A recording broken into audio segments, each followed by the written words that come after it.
Hi everyone, the accountability scandal in United Kingdom schools.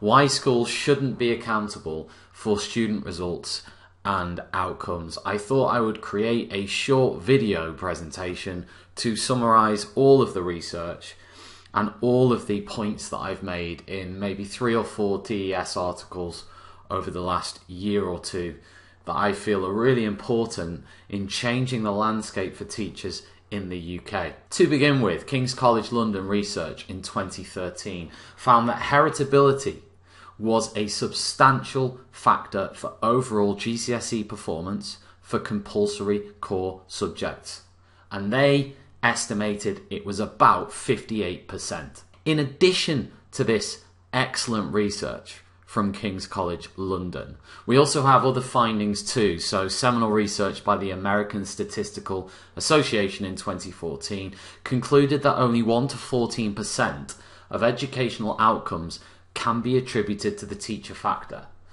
And within that, there are plenty more factors outside of the individual teacher's control to take into account, such as class size, available teaching resources and budgets. The Coleman study of 1966 on educational equality concluded that the remaining 86% can be put down to out-of-school factors.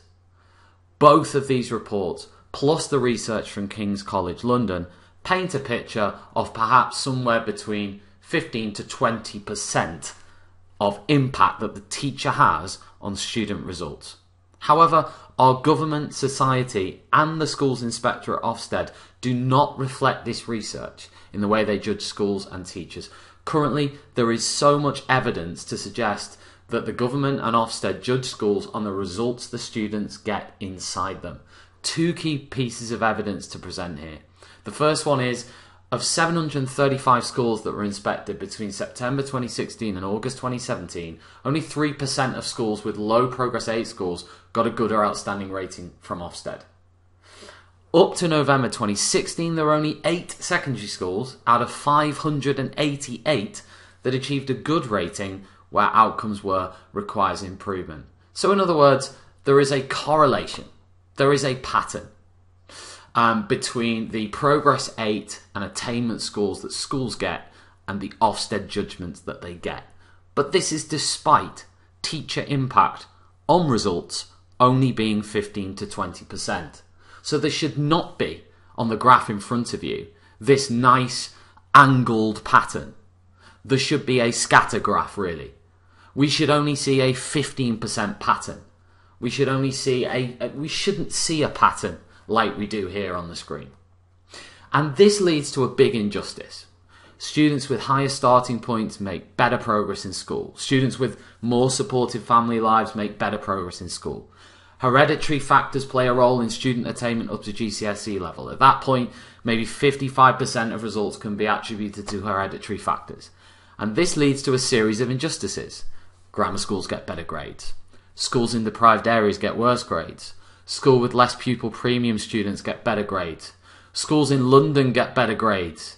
And in a recent report just last week, ethnicity and first language were key factors in explaining that difference. 55% of schools who have requires improvement ratings have large numbers of disadvantaged students. So environmental factors are penalising teachers in schools in the grades they get. And we know what the knock-on effect of a poor Ofsted grade is. We end up with lots of teachers leaving. We end up with lots of trauma created for that school and teaching community. And not just the teachers and the staff, but the students too. But yet, the director of Ofsted, Sean Harford, accepts that schools and teachers only have this maybe 15% impact. So what I want to see is Ofsted recognise this in their inspection framework, start looking at other factors, start giving them a bigger scope, and perhaps that's for a different video. But in this one, I just want to highlight the research, and I want to plainly state that the way our inspection system is operating in the United Kingdom is not right.